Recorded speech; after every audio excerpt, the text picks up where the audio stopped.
THL on vuonna 2009 perustettu sosiaali- ja terveysministeriön alainen tutkimus- ja kehittämislaitos.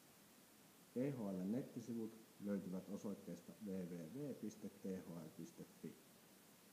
THL:n tehtävänä on tuottaa erinäisiä tutkimuksia, kehittää sosiaali- ja terveydenhuollon toimintaa sekä tarkastella toimialaa hyvin laaja-alaisesti.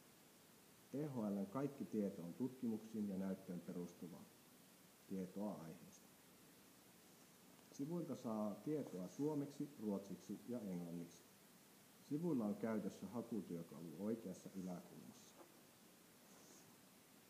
Työkalulla saa haettua hakusanalla tietoa haluamastasi aiheesta ja tulokset näytetään Googlen hakutuloksia vastaavalla tyylillä. Sivuilta hyödyllisempiä pääkohtia ovat aiheet, joista saa haettua ajankohtaista tietoa. Tietoa voi etsiä muun muassa elintavoista ja ravitsemuksista, tapaturmista, rokotuksista ja kansantaudeista.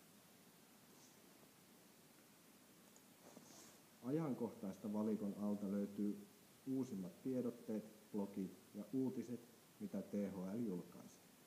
Myös kaikki viralliset lausunnot, tapahtumat ja kampanjat yhdessä sosiaalisen median kanssa löytyvät tämän alta.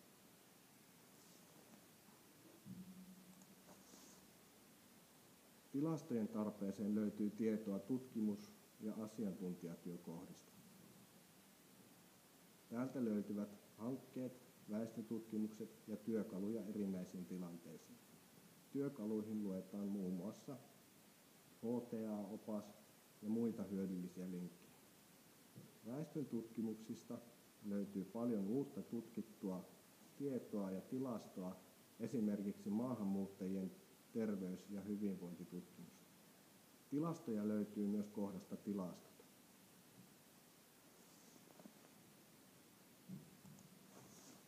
Palvelut- ja asiointivälilehden alta löytyy lupahakemuksia, lomakkeita, neuvontapalveluja terveydenhuollon ammattilaisille sekä analyysi- ja tutkimuspalveluja. Opiskelijoille tämä välilehti ei sisällä tällä hetkellä mitään tärkeää tietoa tai tekstiä. Lomakkeiden alta löytyy vain yleishyödyllisiä asioita.